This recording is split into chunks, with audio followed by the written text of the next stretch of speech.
right, now let's go ahead and get into the news, Jonathan. And we're going to start off with our boy Jason Momoa is officially going to be playing Lobo for Supergirl, Woman of Tomorrow. This was rumored a while back. Now it's official.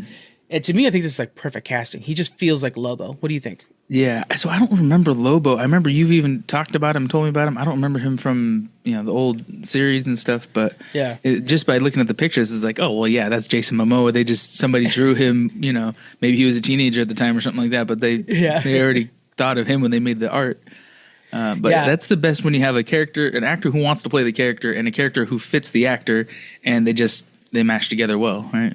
Well, even Jason thought he was going to play Lobo in the first DC stuff. So when he goes in to do some speaking with the directors and stuff like that with Snyder, and he's like, you guys want to play Lobo? I get it. And then they call him back and like, oh no, you're going to play Aquaman. Like, what? Aquaman's like this blonde dude, and they explained like, no, we're gonna do this Polynesian blend, and he's like, okay, that does sound cool, but he always expected he'd be playing Lobo, and now here he is. Do you remember the Superman cartoon? That's where I was introduced to Lobo. I remember watching it, but I don't remember him as a character in it. Yeah, just he's a bounty hunter that rides a motorcycle through space.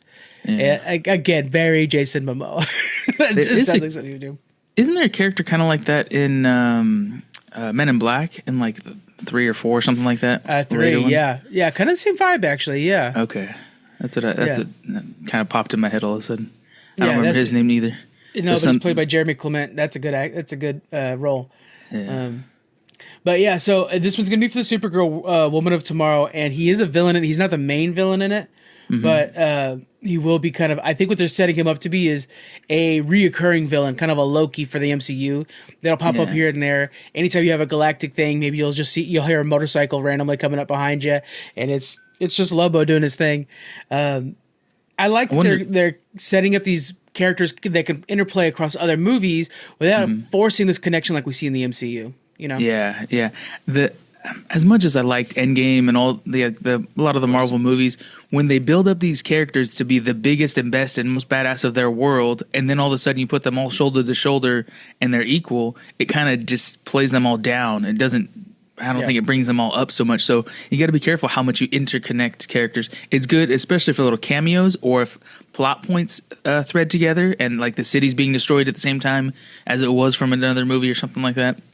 But to have them, fighting and showing their strengths together, it means, there's 37 really strong superheroes. That's a lot, that's different than I thought. I thought it was just one Superman. He was the god of our planet kind of thing. So it changes how we perceive, or how I perceive, the power of that one hero. So, we got to be careful how much we mix them up. That's a great point, but it does make the world more alive and more believable. I think that's one thing with Marvel that they struggle with is we talk about. You actually just referenced it, I think, before pressing record. Like Tony built that in a cave. That line exactly. When you look back at that first Iron Man, it was so basic. This guy built something in a cave, and all of a sudden he's super strong. And now aliens have attacked multiple times, and literally gods walk amongst us, and so it's hard to do that power scaling. And then when you try to introduce somebody, like when they had with the Eternals, let's introduce the Eternals. And the first question, where were they during Thanos?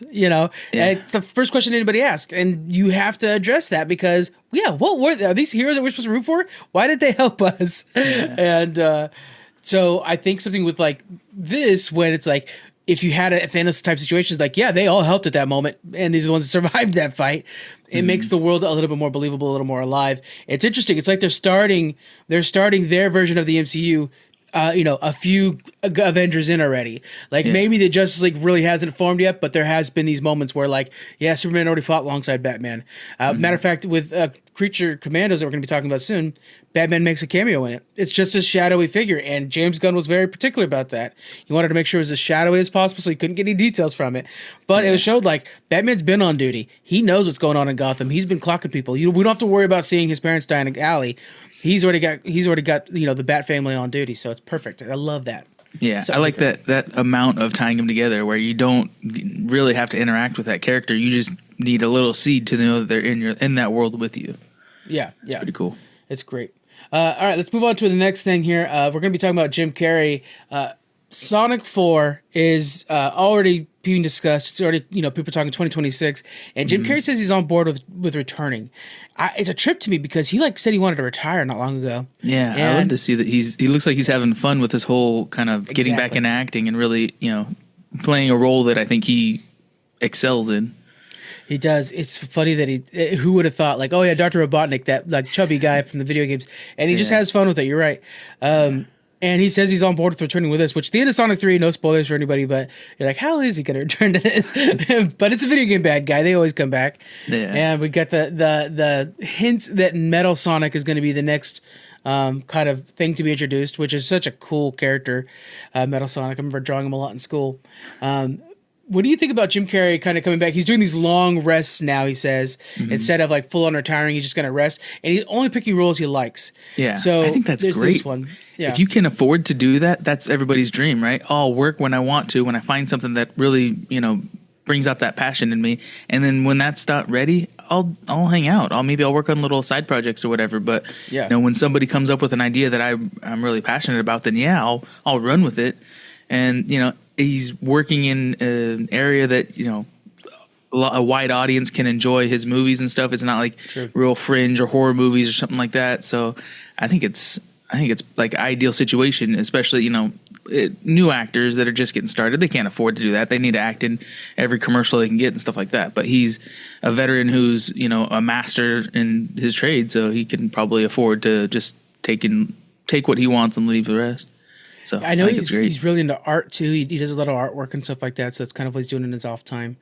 And I keep seeing interviews where they're like, "Well, would you come back for the Mask, a Mask of reboot or whatever, or would you come back to play Dumb and Dumber again?"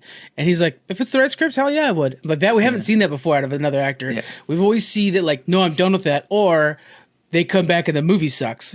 Not to throw shade at Beetlejuice. Beetlejuice probably could have been better. I think we could all agree on that. The ending was kind of unsatisfactory. But I like how Jim Carrey's make it a good movie, and then I'll come back. And it's please, everybody follow that path. Yeah. That'd be great.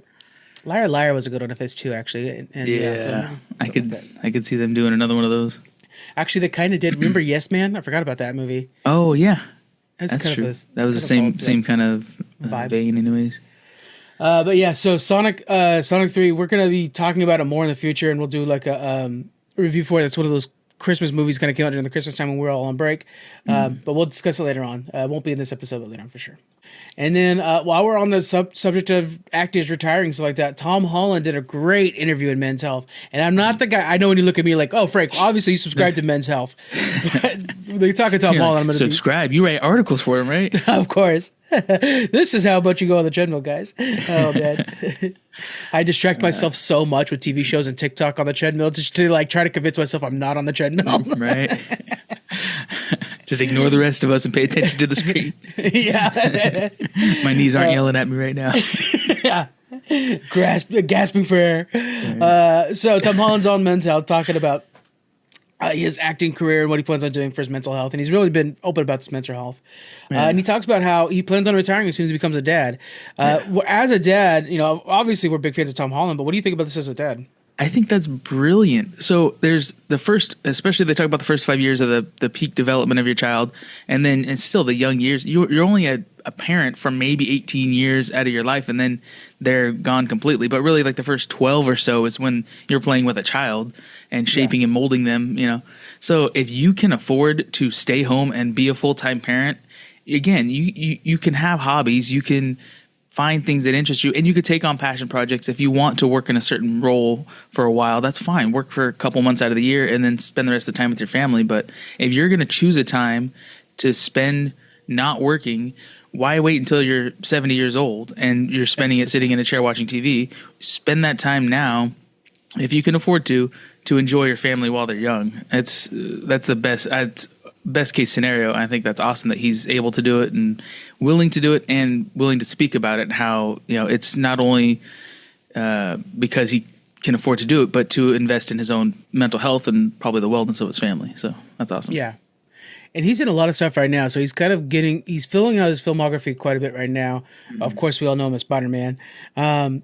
And the idea that he says also in this interview, whenever Zendaya has a movie, he doesn't like to go on the red carpet because it becomes about him and asking him, when's this next Spider-Man coming out? So he avoids that. He'd rather be at home to make sure that it's her movie. What a partner move. You know what I'm saying? I'm sure there's what a level of respect. Right. And like staying out of her way, and then knowing in the future, hey, she could keep acting. I'll be the stay-at-home dad and let her keep acting. Yeah. They just got engaged. That happened over the holiday break as well. And what's it called? Paranormal relationships, whatever, when you kind of like feel like you know celebrities that don't know you or whatever. This might be one of them for me, where I'm like, I genuinely am rooting for this couple so much just because they seem so real and stuff like that. And it's MJ in Spider-Man too. It doesn't hurt. So I'm really happy for him. Yeah, I think that's awesome. And he also mentions in this interview, it's a really good interview, and we'll link to it on the website, of course. He's been sober since January 2022. Not because he felt like he was drinking too much. He just decided, dry January, I'm going to try it out. Let me not drink it. He's like, God, I feel so good. Let me just keep doing this. And now he's been sober this whole time. And so it's an interesting move to like not feel like you have a problem, but realize that, it's better for my health anyways, and go with that. But that's actually, imagine if more people did that, like not waiting until you have the problem to fix it. Like, I can't think of another thing to, you don't wait until you're bald to start using treatment for your hair to keep it. Once you're bald, it's gone. It's not happening again. You don't have to wait until you're wrapped around a telephone pole in your car to realize like, man, I've been drinking too much. Like, what if you just realize I don't need to drink? Let's just cut it out for a while and see how it feels. Yeah. And I've heard from a lot of people that, not drinking just kind of across the board, your health, improves so much. You just feel so much better. So he even launched a non-alcoholic beer called Bureau, and he seems to be enjoying that. It's a fun side adventure for him and stuff like that. So it's an interesting read, and to hear about an actor who's at the top of his game and could be playing this out for a long time, making himself just a legacy, decides, no, I care a lot more about having kids, and that's what I want to focus on. And that might be pretty soon after the engagement and stuff like that. That might be coming up pretty soon. And he'll probably get back into acting someday, spend 10 years with your family, and maybe these odd roles in between or something like that. And people are going to be chomping at the bit to try to get him signed on for something else, with his success he's having now. But yeah, I think it's a great idea to just try to spend that time home with your family if you can.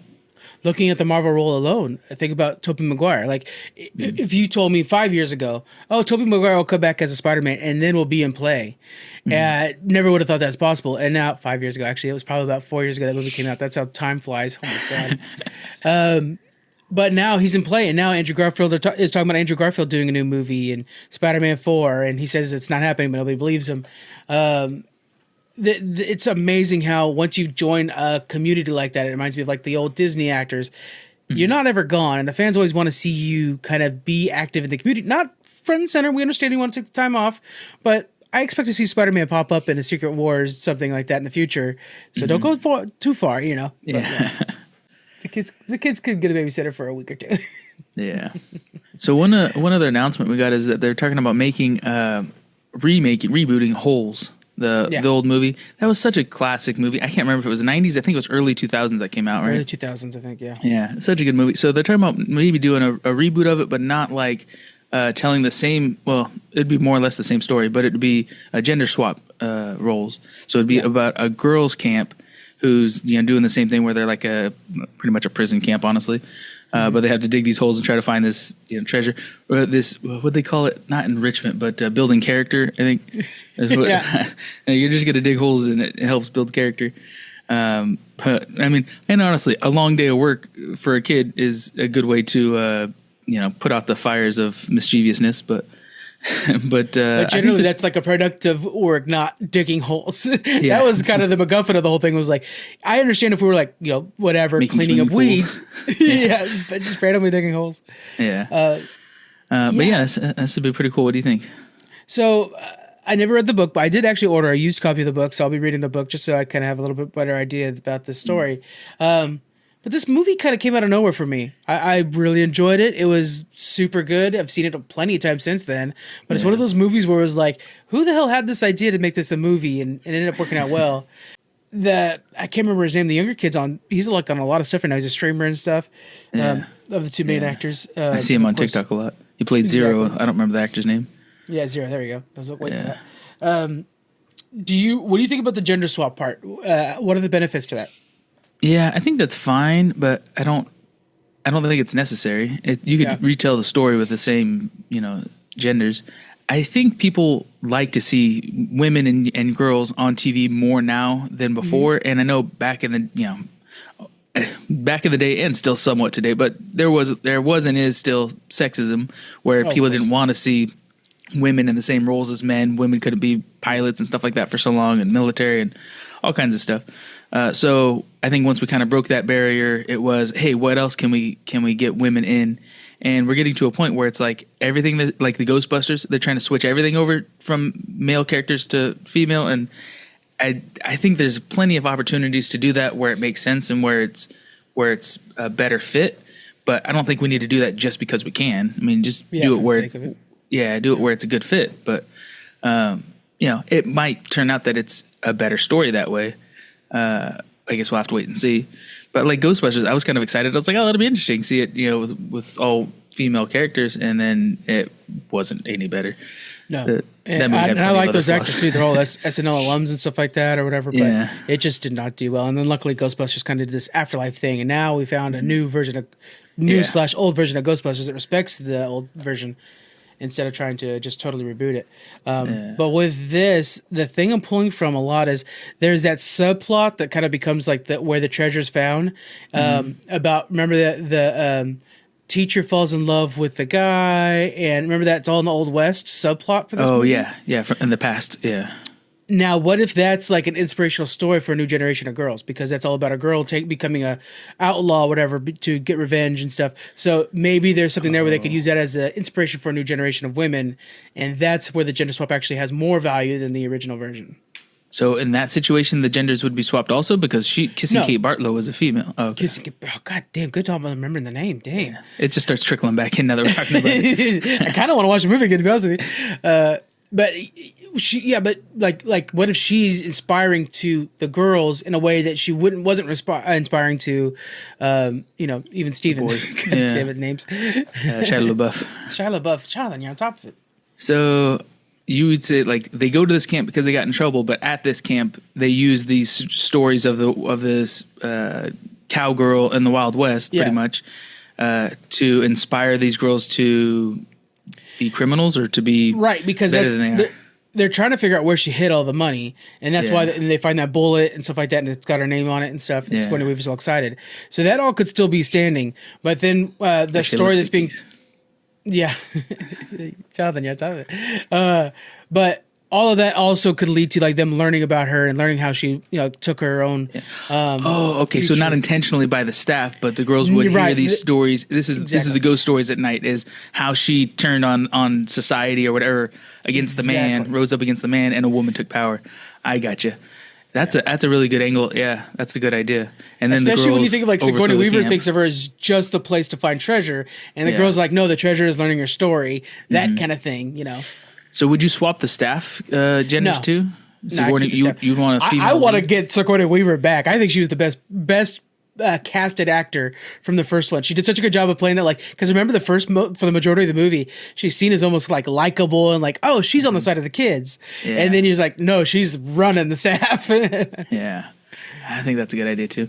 And when you have a camp full of girls, if you have, I don't think it would leave a good taste in people's mouths if you have a man running the camp and he's also like, holding his foot on their neck kind of thing. Like he's pushing these kids down or not necessarily abusing them, but taking advantage of their labor. I think that dynamic would play out better if it's a woman camp director with, girls versus a man doing it. I don't know. Yeah. People already don't like men in charge anymore. Well, not just that. I get that, just, but not just that, but also, the dynamics of like these are little girls, don't go yelling at them. It's a little bit easier to bite when it's women yelling at them, I guess. Yeah, just like that's like their mom punishing them, not like their dad's gonna hit them kind of thing. Yeah. There's something. It's difficult, less harsh. I personally don't feel like we needed to do the gender swap, but I'm trying to find like where there's value, and I think that specific situation I found value in. Yeah. Either way, I'm happy for a new generation to learn about the story. It's a great show or story. And so, like I said, I bought the book. I'll read the book. It's really short. And then, I do think too, in these kind of stories, at least now, I don't know,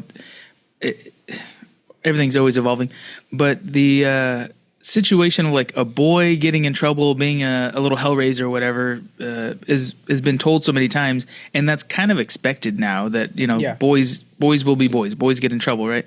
But to see an innocent, sweet little angel girl who's pickpocketing on the streets and stuff like that, that is everybody likes to see that now. I think like even we see a lot of video games where it's like an edgy little steampunk girl who can engineer things or whatever, and she's stealing and rising up against the man.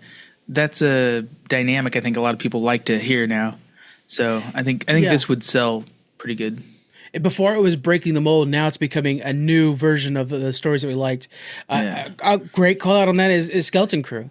Fern, who's kind of the four kids, Fern's like that one that's like the pseudo captain of the four kids.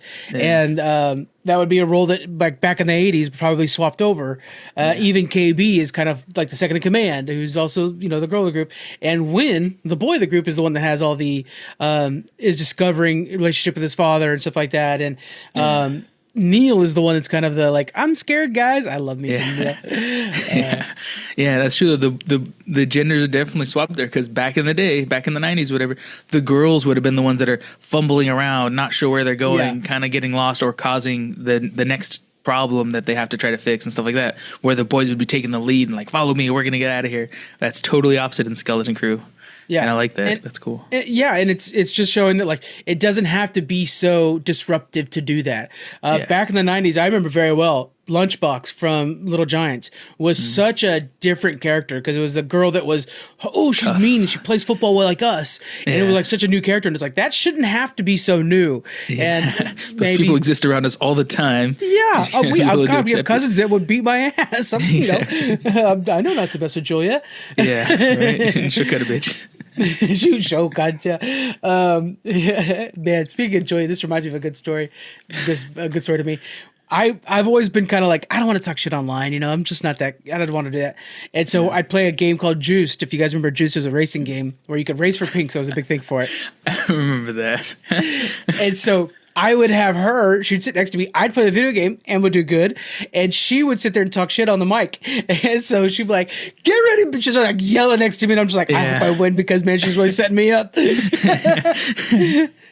That was her one job, was just to talk smack to the kids on Juiced. Yeah. Oh, what a game. I remember that. That was funny. So, anyways, guys, Holes, I look forward to this. It's going to be really good. Yeah. I think our last bit of actual news before we get into reviews is, and we'll discuss this one too. Sony revealed 2 movies that they're working on, Horizon Zero Dawn and Helldivers 2. These are big games for them, of course, and they're really leaning on Horizon Zero Dawn. They don't let that one fade. They really think it's a good future for them. You haven't played either of those games. I know that. You're not a PlayStation guy. Yeah. But are you familiar with what those worlds look like?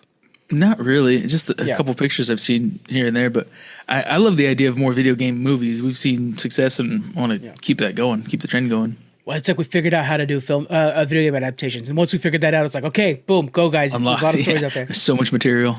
Which, it's funny, like, the trick was, who would have thought, was to just do the actual story from the video game. Every time it's successful, it's like, just do The Last of Us. It's like, literally got the same shots from the video game. That's fine. Right. But, okay, so let's look at these games. Helldivers is a game where, it's planetary conquest throughout an entire galaxy. And there are... Halo/Dune world? Yeah. Well, it's funny that it's actually a lot of Starship Trooper. Do you remember Starship Trooper? Yeah. There's like a bug out there that's a big problem, and so they have to push back. There are other people out there, but I think the bug's gonna be the main thing. So for a lot of people, this is gonna feel like a Starship Trooper reboot.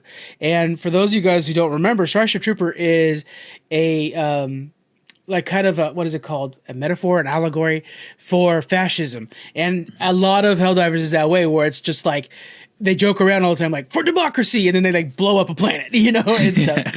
That overdoing it. So I think this is like such a good time to do a Starship Trooper type movie, Helldivers movie, where it's just being like, for Earth, and then like annihilate everybody. And then the point, like at the end of Starship Trooper, and I remember I have friends that don't get that part of the story, where like they beat back the aliens and they get to like the mother alien on the planet or whatever, and then they could feel pain, or they could like read its mind. They read its mind, it's like, it's afraid of us, it feels pain, and then they all celebrate, and it's like, that's the problem, guys. You know, you're supposed to realize that.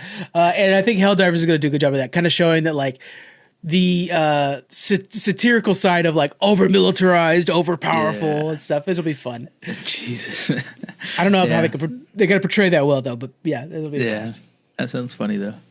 Over on the Horizon Zero Dawn front, that's a post-apocalyptic world. It's far into our future, and we live in tribes now. It's in the United States.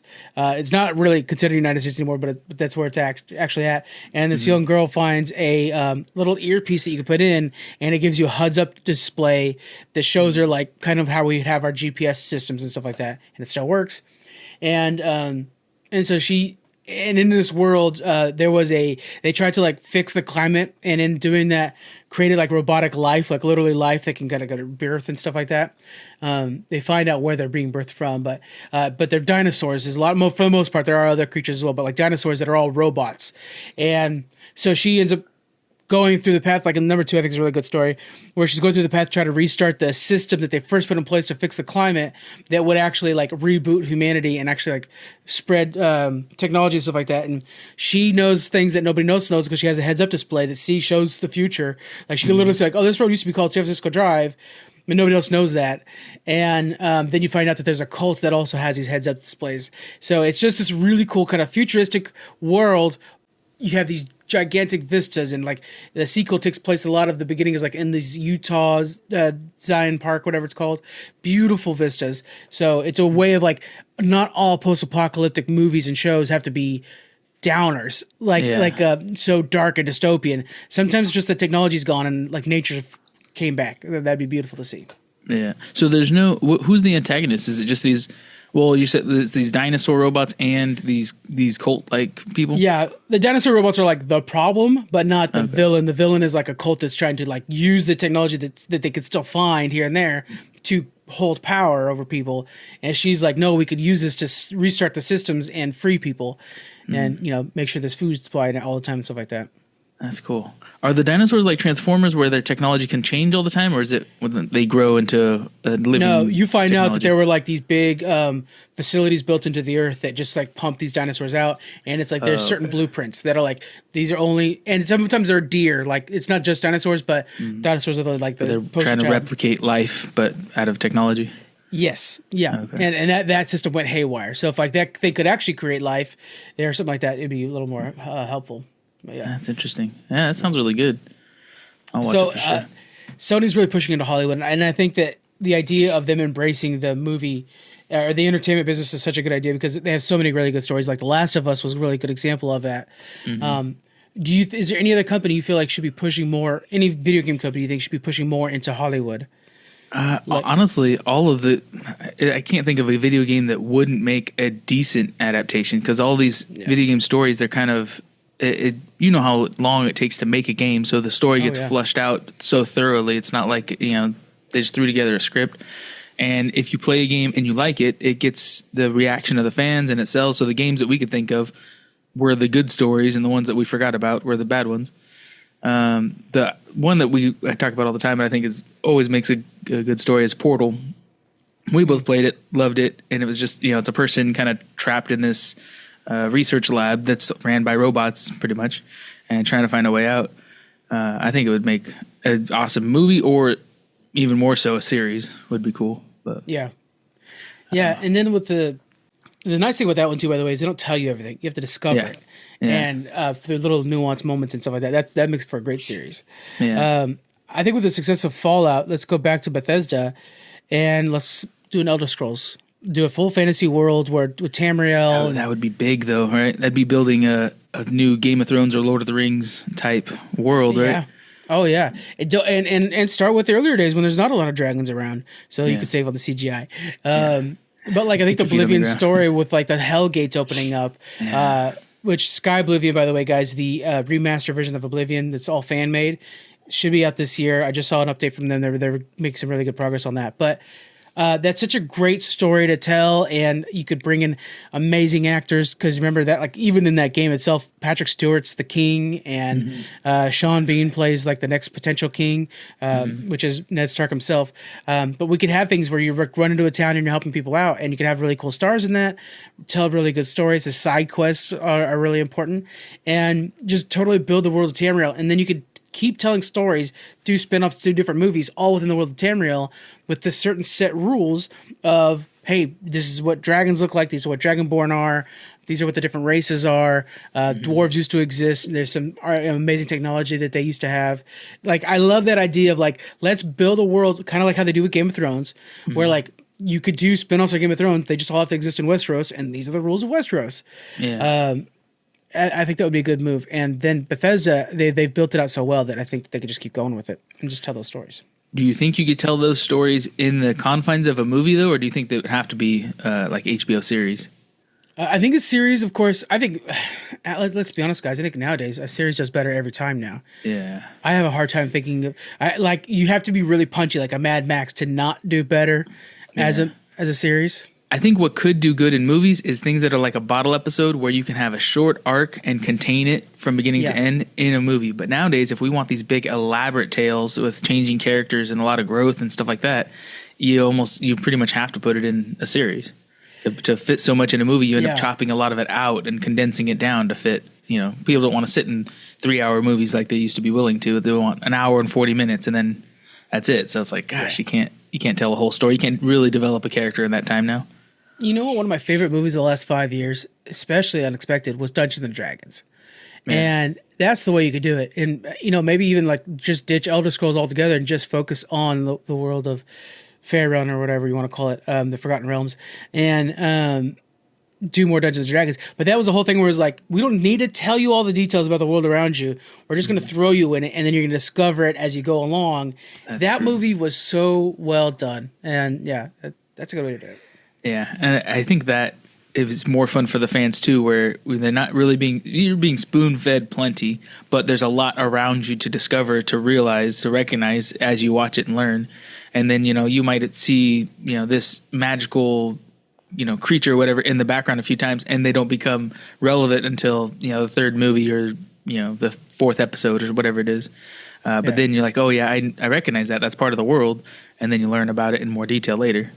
That'd be cool. I think that might be one of the better adaptations. That'll be a top 5. We got to do more top 5s. So we always say that. 2025, one of the podcast goals, more top 5s. But best adaptations, and I would have to put that one in there. Because as a DM, when I watch that movie, there are times where I'm like, oh, I gotta remember the way he like cast spells through sand and stuff like that. I could make that a trope here and there somewhere. Yeah, that's a good one. Okay. We should have the fans submit their requests for or suggestions for specific top 5 picks or whatever. That's a good idea. Yeah, because we can go all day picking different top 5s, but there's a lot of options. And the key too is I want to be able to post it like a week in advance so people could put their top 5 in and we could share it on the podcast. And they're part of the conversation. There you go. All right, let's touch in real quick with we're going to do a full review next week. Squeaks has already tapped in on that with Marvel Rivals. They got season 1 that just came out, and I've been playing it like a fiend, trying to get good at it. You've been playing some Marvel Rivals. What are your thoughts on the game? It's a great game, a lot of fun. It feels exactly like you said. It feels exactly like Overwatch. But it is hard to, even in Overwatch, I was not really good at anybody. There's just a couple characters that I could kind of survive as. So still the same thing. I really am not good with anybody, but I mostly play as Punisher. But yeah, I'm just trying to keep my head above water. still not good, but I need, more practice. Practice makes perfect. And you got to play with the rest of us too, because then we kind of like help out here and there and make sure it's the right comp for you. I play mostly by myself here and there. Like I'll do a quick couple pickup games in between of doing 2 different things. But there have been times where it's like me, Squeaks, Thomas, Sammy, we're all on together. And that's a different vibe, and it's a lot of fun where it's kind of like blaming Squeaks for things and stuff. So it's great. But yeah, so we have season 1 that just came out, and that's all themed around Dracula's invading New York. We find out that from a leak that he put Blade away, so Blade can't stop him this time. And the Fantastic Four are fighting to hold him off. So we have 2 of the first Fantastic Fours, Mr. Fantastic, Reed Richards, and Sue Storm, the Invisible Woman, have joined Marvel Rivals. I've been trying to practice Sue Storm because I usually do get stuck with being a healer.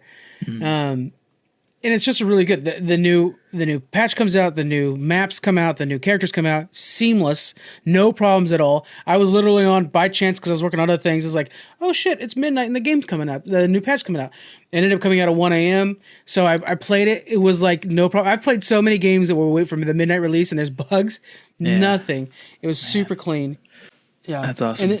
And then some of the updates they did to like characters, like they buffed certain characters, weakened certain characters, and in doing that, I've seen a lot of people like, wait, they buffed that, they nerfed this. Oh, we're playing this character wrong. And I love that. People are like, so they actually wanted us to focus on this aspect of that character, which makes this thing stronger. And like people are discovering this game in new ways. Yeah, that's cool. It's amazing to see in the Shadow Overwatch. I hate to bring Overwatch into this so much, but there was a big problem with they're not listening to the player base. And boy, NetEase right out of the gate is doing that. And it's nice to see a company do that, knowing that's how you find success in these games. So I could definitely see over the next year tournaments popping up for Rivals as it gets, fleshed out a little bit more. Well, they're already setting that up actually within game. Yeah, you could apply to do the thing and get into the tournaments already. I don't think I'm good enough for it as much as I'd like to pretend like I am, but we'll host our own. There we go. between ourselves. I'll be the big boss at the end. You guys have to fight. You have to beat me. There you go. So we're going to be playing more of Season 1, getting a handle of all the abilities and stuff like that. Squeaks and High will do a review for that later on. You as well if you're there. But so far it's been a lot of fun. We already talked about Marvel Rivals as a whole. A blast to play. It's got 20 million players in the first 2 weeks. It's taken off like crazy. That's crazy, yeah. All the streamers that I see are like ditching Call of Duty, Overwatch, Fortnite, coming to play this game. And in doing that, you get a big mix of different kinds of players, which is a lot of fun to see. Like when you have an Overwatch player and a Fortnite player and a Call of Duty player, all very different games, all in one, just having fun. It's a new experience. Yep, that's cool.